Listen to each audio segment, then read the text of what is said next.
할렐루야. 오늘 야엘의 날이라는 제목으로 함께 말씀을 살펴보려고 합니다. 성경에 야엘이라는 사람이 오늘 본문에 나타나는데요. 야엘은 어떤 사람인가? 다른 여인보다 더욱 복을 받을 것이로다. 다른 여인보다 더욱 복을 받을 것이로다. 이런 표현이 나오는 여자는 성경에 딱 2명밖에 없습니다. 신약 성경에는 마리아가 나오고 구약 성경 여기 야엘이라는 여인이 나타납니다. 우리가 야엘이라는 얘기를 잘 못 들어보셨지만 다른 여인보다 더욱 복을 받을 것이라는 그런 남달리 하나님의 총애를 받고 사랑을 받은 여인은 이 2명입니다. 왜 하나님께서 다른 여인보다 더욱 복을 받을 것이로다 이런 표현을 쓰셨을까? 신약에서 누가복음 1장 42절에 보면 여자 중에 네가 복이 있다. 많은 여자들이 있었지만은 왜 하나님께서는 마리아를 택하셔서 그런 예수님이 오시는 통로로 쓰셨나요? 마리아가 얼마나 복이 있었으면 이런 메시아가 오실 때 결정적인 역할을 하는 쓰임받은 여인이 됐다. 예수님 메시아의 모태를 형성하는 그런 귀한 자리에 쓰임받은 여인이니까 마리아는 네가 여러 여자 중에 복이 있다. 야엘의 경우에는 이스라엘을 그 가나안 족속에 압제하에서 구하는데 큰 역할을 감당했기 때문에 오늘 성경에 다른 여인보다 더욱 복을 받을 것입니다. 우리가 야베스의 기도를 보면 야베스가 복의 복을 다하사 지경을 넓혀주시고 사람들이 그걸 참 좋아하잖아요. 복도 있지만 복의 복이 더해지는 게 좋습니다. 우리가 뭐 복을 못 받아서 그런 게 아니고 복을 많이 꽃배기로 받아서 고수도 처먹으려고 그런 건 아니고 우리가 복에 환장이 돼서 무슨 기복주의 타령하려고 그런 건 아닙니다. 복이 있으면 좋지요. 복을 받아야 내가 어디 가서 사람 구실을 하고 복을 받아야 내가 남들 앞에 본때 있게 짜장면이라도 한 그릇 사고 하지. 복도 없는 게 뭐 아무것도 없는 게 뭐 없는 게 좋아요, 있는 게 좋아요. 성경에 보면 복에 복이 있고 갑질의 영감이 있고 7배의 권능이 있고 100배의 절실이 있고 1000대까지 복을 주신다고 했는데 그렇기 때문에 이게 많은 여인들이 있었지만은 구약의 다른 여인보다 네가 더욱 복을 받을 것이로다. 이런 표현은 야엘이라는 여인에게만 쓰여졌다는 그런 의미에서 야엘이 어떻게 해서 이런 갑절의 축복을 받았을까? 야엘을 잘 모르기 때문에 우리가 야엘에 대한 시대적인 배경부터 살펴보면 이 야엘에 대한 말씀은 4장 5장을 같이 봐야 돼요. 사사기 4장으로 다시 넘어가서 4장 5장에 어떻게 말씀이 나오고 있는가?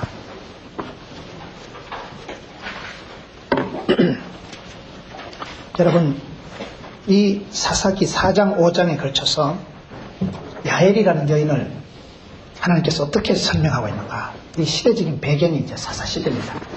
우리가 이 사사시대를 얘기를 하면 사사시대의 특징은 제가 봤을 때 이 사사시대는 오늘 지금 우리가 살고 있는 시대와 아주 비슷한 게 많습니다.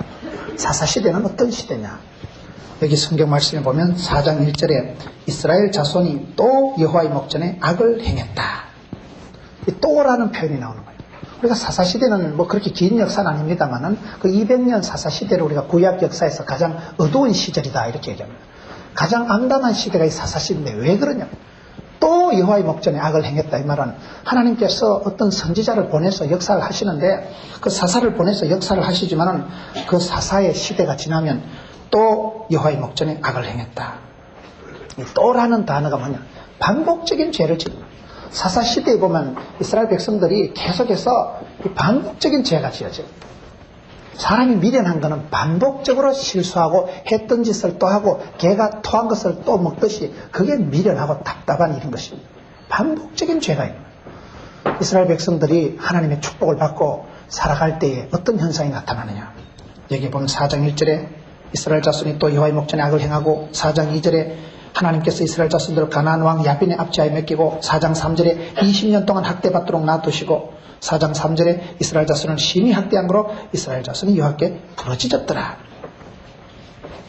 하나님께서 어떤 한 시대의 지도자를 통해서나 그 어떤 여건을 통해서 평화를 주시면 그 은혜를 지속하지를 못하고 그 사사시대는 또 여호와의 목전에 악을 행하고 그러니까 하나님께서는 이스라엘 자손을 가나안 왕 이방 나쁜 사람들에게 방치를 하는 거예요. 그 사람들이 와서 이스라엘 백성들을 괴롭힐 수 있도록 외면하고 그냥 가만히 두는 거예요. 그것이 심판이 되어버립니다. 사사시대의 어떤 시대입니다. 이스라엘 백성들이 축복의 땅, 가나안 땅, 젖과 꿀이 흐르는 땅에 들어갔잖아요. 그럼 이제 축복을 받고 이스라엘 백성들이 얼마나 잘 살았어요. 축복을 받고 잘 살면 이게 계속 지속이 되면 좋지만은 사람들이 시간이 지나면 교만해집니다. 여러분, 교만해지고 나면 반드시 교만은 패망의 앞잡이입니다. 교만은 반드시 실패를 부르게 되고 이게 심판을 초래하게 됩니다. 심판을 받고 고통을 당하니까 이스라엘 백성들이 다시 하나님 앞에 부르짖습니다. 기도합니다. 회개합니다.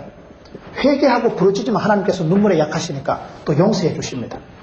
이스라엘 백성들이 회개하고 용서 안 받으니까 회복이 되고 나면 또 알랑꼴라리 하다가 또 자빠지고, 이스라엘 백성들이 다람쥐 쳇바퀴 돌아가듯이 축복받고 금방 떨고 교만하다 자빠지니까 심판받으니까 짜부라지니까 질질 우니까 하나님도 용서해 주시고, 용서 안 받으니까 회복되고, 회복받으니까 또 다시 축복이 되어지니까 그 다음에 또 잊어먹고 또 여호와의 목전에 악을 행하더라. 이것이 이 사이클이 다람쥐 쳇바퀴 돌아가듯이 7번 반복되는 시대가 사사시대입니다. 7번이나 이 짓을 반복해서 하니까 계속해서 하나님은 그때마다 사사를 보내주시고 그때마다 지도자를 보내주셔서 즉각적으로 이 시대가 돌던 시대가 사사시대로, 우리가 살아가는 시대도 비슷해요. 비슷하게 잊어먹고 또 조금 정신을 차려다가 또 반복적인 죄를 짓고, 이런 시대가 사사시대다. 하나님께서 이스라엘 백성들을 심판하실 때 꼭 벼락을 쳐서 망하게 하는 게 아니고 지쪼대로 가만 내비두는 시대가 있습니다. 가만히 두는 거 방치하고 외면하고 하나님께서 그냥 두는 그 자체가 이스라엘 백성들에게 고통이 되는데, 가나안 왕 야빈에게 맡겨놓고 블레셋에게 맡겨놓고 미디안에게 맡겨놓고, 그래서 사사시대는 계속 적들이 나타나고 그 적들에게 그저 여기 말씀에 보면 4장 3절에 20년 동안 학대를 받도록 놔두셨다. 우리가 사사시대를 보면 재밌는 것이요, 짜리가 나와요. 짜리가요. 우리가 물건을 살 때 만원짜리, 10원짜리, 100만원짜리, 10만원짜리 짜리가 있듯이 사사시대도 보면요, 어떤 시대는 20년짜리가 있고 기도원 시대는 뭐 40년짜리가 있고 이때는 20년짜리요. 그 한 사람의 영적인 역량에 의해서 그 시대 이스라엘 백성들의 신앙의 정도에 의해서 어느 정도 한 철에 한 시대 평화가 주어지기도 하고 또 20년, 40년 동안 평화의 때가 주어지기도 합니다. 참 재밌습니다. 그래서 사람들이 보면요, 한계가 있습니다. 김 집사님은 적의 한계다.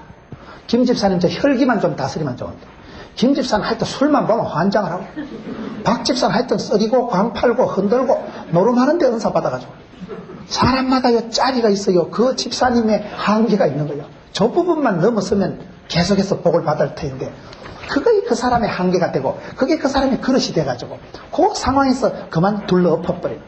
그 상황에서 그만 다시 옛날로 10년 전으로 쫄딱 망해가지고 원치 않은 경우를 많이 보게 된다. 사사시대는 지금 우리 한국 사회와 너무나 흡사하고 방불한 게 많습니다. 20년 동안 학대를 받도록 놔두십니다. 그러니까 4장 3절에 이스라엘 자손을 심히 학대한 거로 이스라엘 자손이 여호와께 부르짖었더라.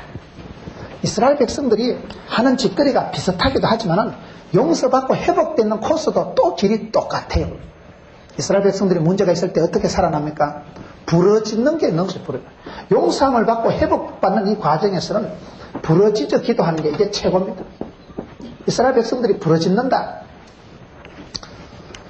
하나님은 기도하는 걸 원하시고 부러짓는 걸 원하시고 기도할 때마다 하나님 기도를 들으시는데, 여러분 예수님 제자들이 갈릴리 바닷가를 항해할 때 어떻게 항해합니까? 갈릴리 바닷가를 도하하고 지나가는데 사실은 베드로나 이런 주님의 제자들이 바닷가에서 잔뼈가 굵었어요. 그러면 여러분 베드로가 풍랑을 광풍을 만났을 때, 야 베드로야 키를 잡아라, 야고보야 쪽바가지 가지고 물부터 퍼내라, 단대히 잡아라, 그렇게 해서 배를 타고 갈릴리를 통과하지 못합니다. 주무시는 예수님 빨리 들고 깨우는 게 그게 빠른 방법이에요. 예수님 우리가 죽게 되었습니다. 주님 들고 깨우는 것, 주님께 부러지셔서 깨우는 게 이스라엘 백성들이, 제자들이 위기에서 탈출하는 가장 빠른 방법입니다. 옛날이나 지금이나 그런 우리가 회복되는 방법은 뭐냐? 기도 외에는 법이 없는, 기도 외에는 길이 없습니다. 기도할 때에 부르짖을 때 하나님이 기뻐하시는. 서울에 어떤 교회가요, 2달 만에 10,000명 등록한 교회가 있더라고요. 우린 그런 얘기 들으면 기분 나빠요. 누구는 말이죠, 열심히 해도 1,000명밖에 등록하는데 1,000명은 쉽습니까? 왜 어떤 교회는 10,000명을 2달 만에 등록하고 이렇게 열심히 전도하냐요. 우린 그런 소리 들으면 보통 잠이 안 와요. 속이 상해요. 왜 저것들은 전에 잘하고 나는 왜 이렇게 안 될까? 자존심 상하고 열등식 생기게 하는데 비결을 들어보니까 그 목사님이 전국의 목회자들 모아놓고 세미나를 하시는데 교회가 이렇게 2달 만에 10,000명 등록한 1,000만 불짜리 비결을 가르쳐줄까 이러더라. 눈이 번쩍 떠가지고 들어보니까 그 비결이 뭐냐, 예레미야 33장 3절이래. 벌써 본문이 삼삼하잖아요. 33장 3절. 예레미야 33장 3절. 너는 내게 부르짖어라. 내가 네게 응답하겠고 우리가 알지 못하는 크고 비밀한 일을 보여주시겠다는데요. 이스라엘 백성들이 부르짖는 게 빨라요. 사사시대가 이런 사이클이 7번이나 다람쥐 쳇바퀴 돌듯이 반복되지만은 이스라엘 백성들이 회개할 때, 부르짖을 때, 그때 하나님은 또 해결점을 주시고 지도자를 보내주시고 한 사람을 보내주시는 거예요. 그래서 4절에 그때에 랍비돗의 아내 여선지 드보라가 이스라엘의 사사가 되었다. 부르짖으니까 하나님은 한 선지자를 보내주셔요. 그 공식이 비슷해요. 사사기에 나타나는 사이클이. 부르짖으면 그때 하나님은 뭐 특공대를 조직하시거나 거국대감을 구성하시거나 그러지 않고 한 선지자, 한 사람을 보내주시는. 그래서 성경을 자세히 보면 성경의 나라와 민족이 어려움을 당할 때 이스라엘 백성들이 살아나고 해결되는 방법은 하나님은 한 사람을 보내주시는데 곳곳에 성경에 보면 그렇더라고요. 디셉 사람 엘리야, 사무엘상, 열왕기상 17장에 디셉 사람 엘리야가 나오는데 유치원을 어디에 나왔는지 부모가 누군지 이력이 별로 없어요. 그러나 디셉 사람 엘리야가 나타나서 그 시대에 일당 850을 하고 기도할 때 하늘에서 불이 떨어지고 나만 남았다고 해도 하나님은 7,000인을 남겨두실 만큼 한 사람 디셉 사람 엘리야를 통해서 역사하십니다. 신약 성경에 보면 가이사랴에 고넬료라는 사람이 나와요. 가이사랴의 그 지방에 고넬료라는 한 사람이 얼마나 경건하고 얼마나 구제와 기도가 주께 상달되고, 그래서 여러분 이스라엘의 유대인들에게 갇혀있던 복음이 고넬료라는 한 신실한 사람을 만나면서 복음이 물고 터지듯이 보편화되고 세계화되고 복음이 이방세계로 확 퍼져갑니다. 아리마대 사람 요셉, 그 시대에 많은 사람들이 있었어요. 심지어 제자들마저 예수님을 배반하고 부인하고 뿔뿔이 흩어지고 난 시대에 아리마대 사람 요셉이라는 사람이 나타나가지고 예수님 마지막 시신을 딱 수습을 하는데, 저는 고난주간에 사순절 기간에 아리마대 사람 요셉에 대한 말씀을 묵상하고 제가 큰 감동을 받았습니다. 야, 이 사람은 공회원이요, 공직에 몸을 담고 있는 사람이요, 여러분 세무덤을 장만할 만큼 유력하고 돈이 있는 사람이요, 하나님의 나라를 기다리는 영적으로 신령한 사람이요, 그 시대 빌라도 앞에 나가가지고 예수의 시체를 달라 담대하게 당당하게 자기 소신을 관철시킬 수 있는 사람이요, 너무나 멋있는 매력적인 남성이더라고요. 실력이 없는 것도 아니고 사회적으로 공적으로 쪼다같이 무시받는 것도 아니고 무슨 눈치나 보고 권력에 그냥 기웃거리고 기회주의적으로 살아가는 것도 아니고, 영육간에 베드로가 제자들이 부인하고 도망치는 그 시대에 예수 믿는다는 걸 표만 내도 위험이, 여러분 손해가 오는 그 시대에 이 사나이가 당당하게 빌라도에 가서 예수님의 시신을 달라, 그리고 예수님을 마지막 가시는 이 땅에서 그 기름을 잘 장례식을 준비해서 세마포로 싸서 여러분 세무덤에 장사에 드린 분이 아리마대 사람 요셉이더라고요. 성경에 보세요. 안디옥의 바나바, 여러분 구레네 사람 시몬, 구레네 사람 시몬이 얼마나 매력적인 사람인가. 그 사람은 여러분 얼떨결에 예수님 십자가를 지잖아요. 구레네 사람 시몬은 얼떨리웃어요. 그런데 이 얼떨결에 십자가를 진 주제에 나중에 로마서 16장을 보면, 로마서 16장은 사도 바울의 여러분 동역자들이 쫙 나옵니다. 로마인서 마지막 장이 로마서 16장입니다. 베베에게 문안하라, 브리스길라와 아굴레에게 문안하라, 마리아에게 문안하라, 뭐 오만 이름이 다 나와요. 서다고에게 뼈다고에게 문안하라. 로마서 16장 보면 사도 바울이 왜 그렇게 초대교회에 그렇게 여러분 사도로서 위대한 역할을 했는가 하면 수십 명의 동역자들이 아름답게 나타나더라고요. 많은 동역자들이 사도 바울과 함께 세계 선교에 초석을 놓습니다. 그 동역자들 이름이 쫙 나오는데 16장 13절에 가보면 루포의 어머니에게 문안하라. 루포의 어머니는 바로 내 엄마다. 그 루포의 어머니가 누굽니까? 구레네 시몬의 와이프요. 여러분 구레네 시몬은 얼떨결에 십자가를 졌지만 그것이 인연이 돼가지고 예수님을 믿게 되고 그의 아들 루포와 알렉산더가 초대교회의 지도자가 되었다는 설이 있어요. 그래서 그 루포의 어머니가 바로 여러분 사도 바울의 엄마가 됐다니까요. 사도 바울의 친어머니가 됐다는 얘기가 아니고 그 사도 바울의 사역에 모친과 같이 알뜰하게 자상하게 챙겨줄 만큼 그런 귀한 역할을 한 분이 바로 루포의 어머니 사도 바울의 어머니 여러분, 한 여인이 그런 역할을 할 때 그것이 계기가 구레네 시몬이라는 한 사람이 얼떨결에 십자가를 졌지만 그렇게 연결이 되어지는 것입니다. 우리가 성경을 보면 성경에 하나님은 그때그때마다 이렇게 사람을 통해서 역사하시는데 역시 여기에도 이스라엘 백성들이 부르짖어 기도할 때 하나님은 한 사람을 보내주시는 거예요. 여러분, 우리가 사사시대 역사를 보면 이런 반복적인 게 나타난다. 오늘 한국 사회도 그렇습니다. 이런 비슷한 시대가 반복적인 역사가 나타날 때 우리가 어떻게 살아가야 되느냐. 하나님의 축복을 정치하고 이것을 유지하기 위해서는 교만을 떨지 말고 심판, 회개, 어려움이 있을 때는 얼른 주님 앞에 부르짖으면 돼요. 부르짖는 게 빠른 거예요. 체면 불구하고 염치 불구하고 부르짖는 게 빠른 겁니다. 그래서 이 사사시대에 하나님이 지금 야엘이라는 사람을 등장시키기 전에 이런 시대적인 혼란한 배경을 지금 역사를 설명하고 있는데 이스라엘 백성들이 20년 동안 가나안 왕 야빈의 압제하에 있는데 이 가나안 왕 야빈이 이스라엘 백성들을 20년 동안 압제를 했으니까 얼마나 힘들었겠어요. 우리가 일제 36년을 잊지를 못하고 그렇게 고통당해 하는데 이스라엘 백성들도 이 가나안 왕 야빈 밑에서 20년 동안은 오랜 고생을 하고 있는데 하나님은 응답으로 한 선지자 여선지 드보라를 보내주셨다. 그래서 4장 6절에 보면 이제 여선지 드보라가 다시 한 사람을 세웁니다. 드보라가 보내어 아비노함의 아들 바락을 납달리 게데스에서 불러다가 그에게 이르되 이스라엘 하나님 여호와께서 이같이 명하지 아니하셨느냐. 이러시기를 너는 납달리 자손과 스불론 자손 1만 명을 거느리고 다볼산으로 가라. 하나님께서 여선지 드보라를 세우시고 여선지 드보라가 바락이라는 사람을 세워서 명령을 주는데 이 바락에게 이스라엘 자손 이스라엘의 하나님 여호와께서 이같이 명하지 아니하셨느냐. 너는 가라. 7절에 내가 야빈의 군대장관 시스라와 그 병거들과 그 무리를 기송강으로 이끌어 네게 이르게 하고 그를 네 손에 붙이리라 하셨느니라. 저 무슨 말인지 이해가 잘 안 되지요?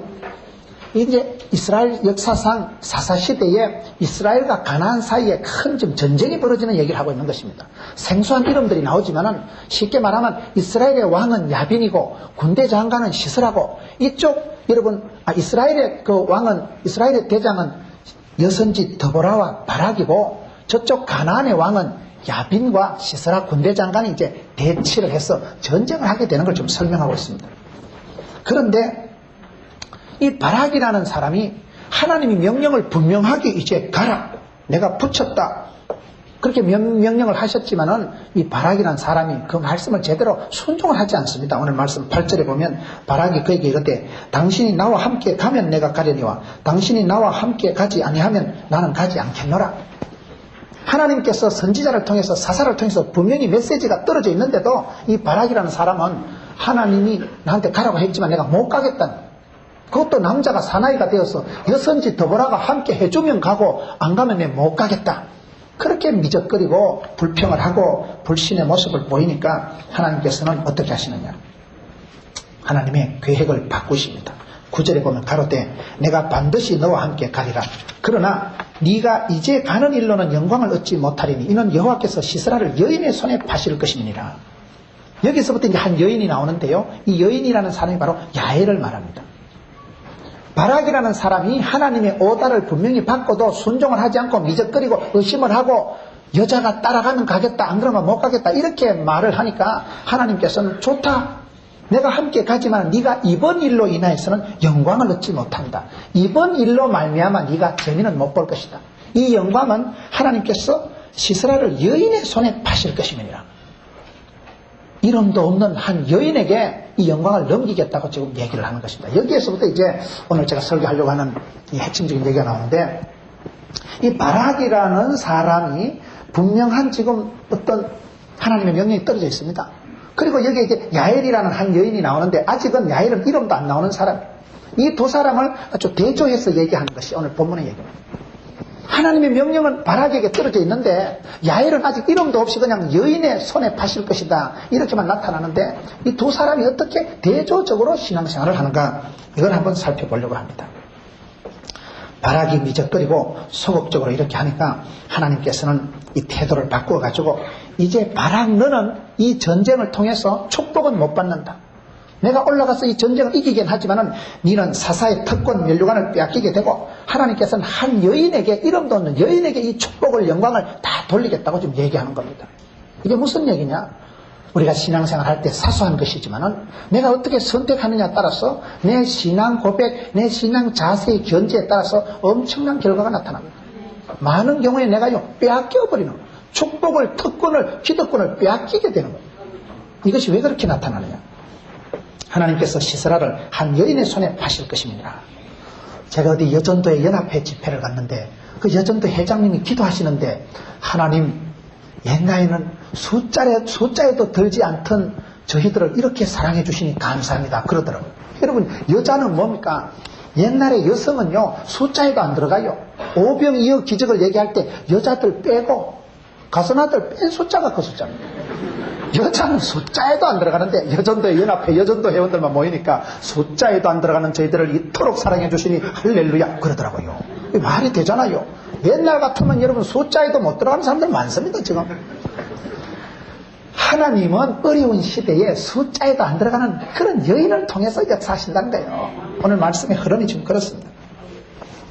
성경은 이 지금 가나안 야빈 시스라 이스라엘의 여러분 드보라와 바락 이 사이에 지금 전쟁이 벌어지는데 그 어려운 위기 상황에서 어떻게 처신하고 어떻게 고백하고 어떻게 행동하느냐.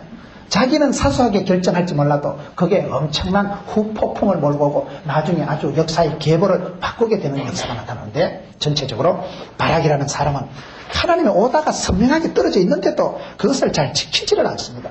우리가 성경 말씀을 볼 때 하나님의 말씀이 없어서 하나님의 뜻이 없어서가 아닙니다. 말씀은 늘 분명하게 선명하게 떨어져 있는데 내가 그걸 안 받아들이는 거예요. 내가 그걸 순종을 부족하게 하는 거예요. 바락에게는 하나님께서 여러분 드보라 선지자를 통해서 내가 대적을 네 손에 붙인다. 내가 함께 한다. 이기게 할 것이다. 이제 가라. 그럼 가야 되잖아요. 가지를 않고 여자가 따라가면 가겠다 하고 무슨 사나이가 그랬죠. 오다같이. 그렇게 하니까 하나님께서는 좋다. 네가 그렇게 미적거리고 불신한다면 이제 올라가서 승리는 하겠지만은 특권은 영광은 전리품은 이름 없는 한 여인에게 넘어갈 것이다. 시스라를 여인에게 팔 것이다. 이렇게 얘기하고 있습니다. 그런데 이런 지금 얘기들이 전쟁 이야기가 계속해서 나가는데 11절을 보면 갑자기 이상한 구절이 한 구절 삽입이 되어 있습니다.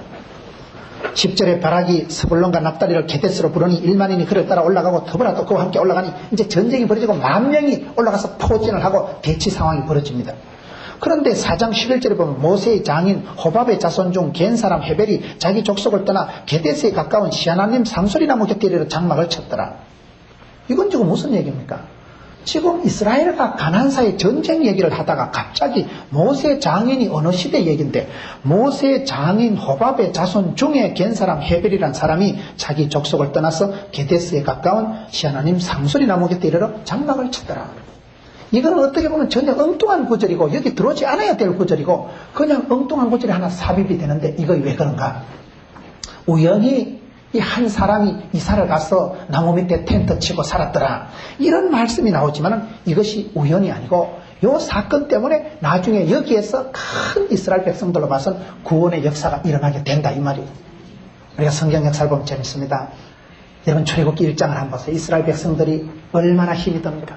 요셉을 알지 못하는 왕이 나타나고 요셉이 알지 못하는 왕이 나타나서 이스라엘 백성들을 압제하니까 심한 고역으로 인하여 부러졌습니다. 이스라엘 백성들이 견딜 수 없을 만큼 힘든 시대입니다. 사내 아이가 태어나면 하숫가에 던져버리라 할 만큼 아주 힘든 시대, 살벌한 시대요. 남자아이가 태어나면 또 가물에 던져 죽여야 되는데요. 그런 어려운 시대가 벌어지고 이스라엘 백성들은 막 단체로 도매로 하나님 앞에 부르짖고 기도를 하는데 출애굽기 2장을 넘어가면 갑자기 하나님께서 엉뚱한 얘기를 하시는 거예요. 그 많은 사람들 중에 레위 족속 중에 한 사람이 레위 여자한테 장가 들어가지고 아니 지금 나라가 짜부러지고 국가가 위기가 봉착했는데 누구 시집 장가가는 게 무슨 대수라고. 출애굽기 2장에 가서 왜 갑자기 레위 족속 한 사람이 장가가고 시집간 얘기를 말라고 기록합니까? 그런데 그 레위 족속 한 사람이 시집가고 장가가지고 그 사이에서 모세라는 아가 태어나는 거예요. 아가 태어나면 그 아가 금방 장군이 됩니까? 이게 3달 만에 나일강 동동 떠내려갔다가 공주 집에 들어갔다가 40년 자라가지고 이제 폼 좀 잡고 해볼기니 하다가 인생 굳어 나가지고 그냥 쫓겨나가지고 미디안 광야로 야간 도주 해가지고 거기서 또 40년 푹 썩습니다. 80이 돼가지고 여러분 모세가 날강날강 몽실몽실 자존심도 없고 그때는 혈기도 없고 그냥 사람이 편안하게 되었을 때 인생 80고개를 지나고 난 뒤 하나님이 그때 모세야 바로에게 가거라 내 백성을 데리고 온나 그렇게 말씀하시고 그게 무슨 얘기입니까? 출애굽기 1장에 이스라엘 백성들이 도매로 부러지고 합심해서 부러지고 고역으로 인하여 견딜 수가 없어서 민족의 국가의 위기를 하나님 앞에 해결해 달라고 부러지니까 하나님은 무슨 특공대도 조직 안 하고 거국내강도 구성 안 하고 그냥 한 레위 남자가 레위 여자한테 시집장가간 시답한 얘기를 시작하시면서 그것이 구원의 불씨가 되고 그것이 구원의 단초가 되고 그 두 사람이 시집장가 가가지고 그 사이에서 아가 태어나가지고 자라가지고 80이 되었을 때 비로소 출애굽기 1장에 거창한 기도가 응답이 된다 이 말이에요. 그렇습니다. 저와 여러분이 사소한 결정을 하고 사소한 처신을 하지만은 하나님은 도매도 잘하시고 소매도 잘하신다니까요. 단체 국가 민족의 위기도 한 사람 2세의 다윗을 만나니 내 마음에 쏙 든다. 내 뜻을 다 이루리라. 그렇게 역사하신다 이 말이에요. 이것이 여러분 룻기에도 또 똑같은 사건이 나와요. 룻기서 성경을 보세요. 여러분 룻기서에 이스라엘 백성들이 얼마나 어렵습니까? 그때도 여러분 춘추전국 시대요. 힘들고 어려운 시대에 룻이라는 여인이 어떻게 살아갑니까? 나의 하나님을 고백하고 룻이라는 여인이 시어머니와 함께 살아가기로 굳게 결심하지만 그렇다고 집구석이 나아지는 건 하나도 없습니다.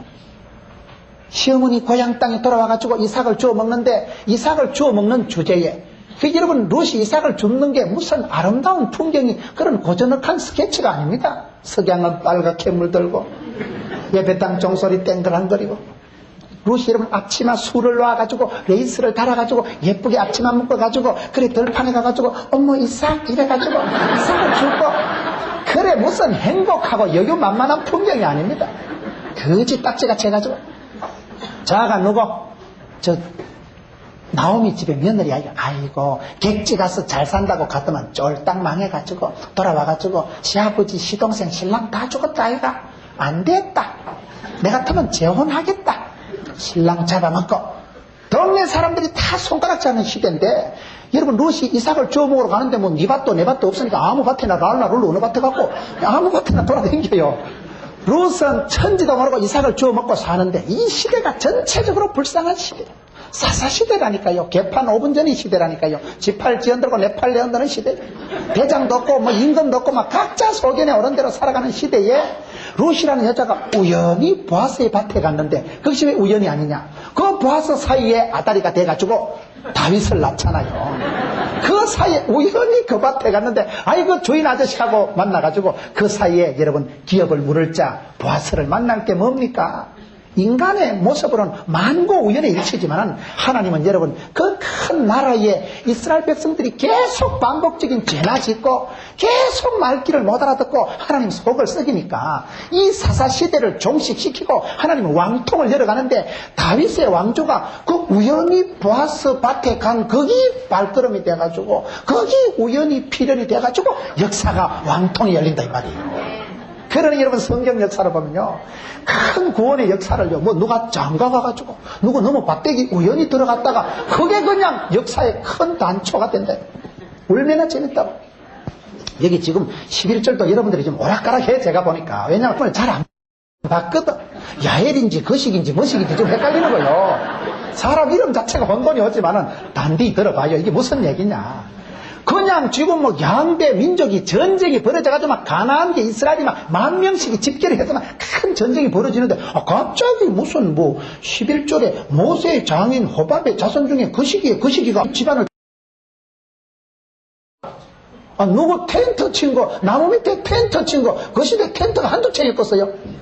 왜 하필 요 얘기가 나오냐. 이거는 만고 우연이고 수많은 백성들 유목민들 중에 한 사람이 나무 밑에 텐트를 짓는데 나중에 적군 시스라가 요 집에 텐트에 와서 죽게 된다 이 말이에요. 결정적인 민족의 승리를 계기가 해서 이루어진다 이 말이에요. 그러니 우리가 성경을 읽어보면요 이게 왜 이 구절이 들어왔을까 의미도 없고 내용도 없는 한 구절이 우연히 삽입이 되는 것 같지만 그렇습니다. 믿음의 사람은 예수 믿는 사람은 기도하는 사람은 살다 보면요 우연히 생겨. 제가 포항시 연합집회를 갔더니만 거기에 여러분 한동대학교 부속 설림병원장이 이현호 박사님 분이 얘기를 하는데 목사님 기도하고 예수 믿고 신앙생활을 해보니까 해프닝이 생기대 이러더라고요. 해프닝이 뭡니까? 아니 우연히 어떤 사건이 생기는데 너무 재밌더라고요. 그분이 서울에 있다가 포항 꼴짝에 한동대학교, 지금 한동대학이 여러분 얼마나 명문대학인지 몰라요. 한동대학이 여러분 학부모들이 한동하고 기도 100% 취업되는데 명문대학이 됐어요. 한동대학도 간증하려면 할 것이 많지만은 그분이 한동대학교 부속병원을 갔는데 그 설립병원의 병원장으로 가가지고 포항의 유지들을 만나보니까 포항시장님 안수집사님, 포항의 국회의원님 장로님, 또 한 분 집사님, 포항에는요 웬만한 기관장 유지들이 다 있는 사람, 지금보다 더 좋은 때가 있겠나 할 정도로 거기는요 유저들이 만나서 얘기할 때요, 니 아침에 그 토요일날 새벽에 5시 반에 기도회 초청 받았나? 토요일날 아침에 성경 공부 기도회 초청 못 받은 건 유지도 아니라고. 그만큼 그거는요 유지들이 많아요. 크리스찬들이 많은데 이건호 박사가 그곳에 가가지고 성경 공부를 좀 했으면 좋겠다 싶어서 장님을 만나니까 좋아요 성경을 하죠. 여러분 그렇게 공사 다망한 분들이 토요일 새벽에 성경 받는 게 어렵습니다. 정치하는 사람들이 얼마나 머리가 아프겠어요. 그런데 그 사람들이 토요일날 새벽마다 모여서 성경 공부를 하기 시작하는데 포항에는 한동대학교 총장님도 여러분 교단의 장로님이지요. 여러분 거기에 포항공대라고 유명한 대학이 아니었습니까? 포항공과대학 장님도 그래 이 성경 공부를 하려고 포항공대 들어가서 얘기를 하는데 아이 공대 총장님이 별로 분위기가 안 좋고 냉대하고 사람을 쎄삐하게 보더래요. 성경 공부를 좀 하자 하니까 별로 뭐 니나 해라 이런 분위기 같이 돼가지고 거기까지 들어가서 그냥 나올 수도 없고 그래 뭐 들어온 김에 얘기를 좀 한다고. 근데 총장님은 어디서 신앙생활 하셨어요? 대구서 했던. 대구 어느 교회 다녀서 그러니까. 그래서 이건호 장로님이 얼른 생각나는 게 삼덕교회. 옛날에 제가 부산대학교 의과대학 다닐 때 학생운동한다고 대구에 한 번씩 가면 삼덕교회 정장로님이라고 계셨는데 그 장로님이 늘 우리를 짜장면을 사주고 참 너무너무 잘해주셨는데 그 삼덕교회 출신이니까 혹시 그 정장로님 아세요? 그러니까 이 총장님이 갑자기 말을 못하고 가만히 있더래요. 어찌 아냐 선교할 때 짜장면도 사주시고 참 우리한테 너무 잘해주셔서 우리가 그 정장로님을 잊을 수가 없다고. 그러니까 그 총장님이 말하기를 자기 아버지래요. 그래가지고 얘기가 확 풀어져가지고 그래가지고 잘 됐다는 거 아닙니까? 그러니까 이건호 박사님 얘기가 야 예수 믿고 기도하고 나가니까요 해프닝이 생긴다. 여러분 그거이 기가 막힌 겁니다. 하나님은 민족의 큰 문제도 우연히 한 사람을 만나게 하고 그 만남의 축복이 이루어지고 그 만남이 축복의 통로가 되고 기쁨의 통로가 돼가지고 하나님은 큰 문제도 작은 문제도 따로 없어요. 그러한 이스라엘의 여러분 출애굽이라는 대역사도 한 총각 처녀가 시집장가 가는 걸로부터 얘기를 풀어나가신다니까요. 다람쥐 찾기 돌듯 7번이나 반복적인 죄를 짓던 이 시대의 문제 해결을 우연히 한 과부가 너무 밭대기 이삭주어 먹으러 가가지고 그래서 우연히 보아스와 아다리가 되더라. 기가 막히네. 여기도 지금 그 얘기입니다. 모세의 장인 호밥의 자손 중에 겐 사람 헤벨이 자기 족속을 떠나 게데스에 가까운 수리나무인데 이러고는 다시 이 말씀은 지나가버리고 12절부터 전쟁 얘기가 본격적으로 시작됩니다. 아비노함의 아들 바락이 다볼산에 오른 것을 혹이 시스라에게 고하며 시스라가 모든 병거고 철병거 900선과 자기와 함께 있는 온 군사를 이방 하루셋에서부터 기브손강으로 모은지라. 더보라가 바락에게 이르되 일어나라. 이는 여호와께서 시스라를 너희의 손에 붙이신 날이라. 하나님께서 이 시대에 이제 전쟁이 벌어지고 이 전쟁을 어떻게 해결해 가시는가. 이 409절이 끝난 직후에 하나님께서 이제 가나안과 이스라엘의 전쟁을 실전으로 말씀하시기를 여호와께서 시스라는 적군의 대장입니다. 너의 손에 붙이신 날이라. 하나님이 붙이신 날이라. 하나님은 우리에게 어떻게 하시냐. 복의 복을 더하시고 더해주시고 붙여주시는 분입니다. 여러분 뛰는 놈 위에 나는 놈이 있고 나는 놈 위에 뭐가 있는 줄 알아요? 붙은 놈이 있습니다. 붙음이 중요한 거예요. 하나님이 붙여주시는데 이 붙여주면 되는 거예요. 제가 어떤 교회 집회를 갔더니만요 하나님 붙여주옵소서. 뭘 붙여주옵소서 되어 있는가 보니까요 하나님 이거 하나님께 가까이 하면 내게 복이라 이렇게 해놨으니까 그 교회는 하나님과 멀어질수록 저주를 받고 멀어질수록 문제가 오니까 하나님께 가까이 붙여주옵소서. 그 다음에 또 하나는요 돈 구경 못한 지가 오래됐는데 수표를 집에 붙여주옵소서. 하나님 붙여주시면 된다니까요. 하나는 또 부부관계 멀어진 관계를 붙여주옵시고 자식관계를 붙여주옵시고. 얼마나 실제적인 기도입니까? 기도 제목을 실제적으로 하는 게 중요해요. 부산에 어떤 교회가 있는데요, 그 교회는 구호가 수영로를 때리잡자. 그게 구호예요. 구호가 와 그래 끔찍하냐 우리가. 그냥 하나님 이것보다도 수영로 교회가 부산에서 제일 크거든. 그러니까요 수영로를 때리잡자. 그게 구호요. 그래 그 교회가 수영로 다음으로 좀 두 번째 그 청년들이 많이 모인다 이러더라고. 여러분 구호가 여기에 보면 하나님이 붙이신 날이라. 이 날이라는 단어가 지금 나옵니다. 오늘 제목을 야엘의 날이라고 했는데 왜 그런가? 4장 23절에 보면 이와 같이 날에 가나안 야빈을 이스라엘 자손 앞에 패하게 하신지라. 안 되는 날이 있다는 얘기입니다. 5장 6절에 가서 보면 아나스의 아들 삼갈의 날에 또는 야엘의 날에는 대로가 빗고 행인들은 서로로 다녔도다. 여기에 야엘의 날이 이제 등장을 합니다. 하나님을 신뢰하고 순종하는 그 날은 믿음이 역사하는 날이 되는데, 이런 우리가 날 같은 이전을 살아가는 그 날이 달라진다 이 말이에요. 우리가 어떤 날을 살아가느냐. 날씨라는 말이 이 순 우리말입니다. 여러분 날씨라는 말이 뭐냐? 날씨라는 말이 날의 씨가 있다 이 말이에요. 날씨가 뭐예요? 여러분 아침에 날씨가 꾸무리하면 몸이 컨디션이 안 좋아지잖아요. 왜? 날이 씨가 그날은 안 좋거든. 그러니까 하루 종일 그냥 씨가 안 좋으니까 하루 종일 안 좋으니까. 왜 조용기 목사님 설교하실 때마다 여러분 오늘 또 참으로 좋은 날인 것입니다. 믿으시면 하면 하시기 바라는 것입니다. 왜 그렇습니까? 날이 씨가 있다니까요. 오늘은 참으로 좋은 날이 될 줄로 믿습니다. 그럼 좋은 날이 되는 거예요. 마음으로 믿어 이러고 입으로 시인해서 구원받는다고 했는데 그분 설교 들으면 꼭 첫마디가 그렇더라고요. 여러분 오늘 또 참으로 좋은 날인 게 오나 눈이 오나 좋고 보는 거예요. 하나님은 합력해서 선을 이루시는데요, 좋고 나쁜 게 따로 없습니다. 제가 부산에 어떤 교회 집회를 갔는데 제가 의과대학 간호대학 교목을 했는데 그 제자가 민정이라는 애가 있어요.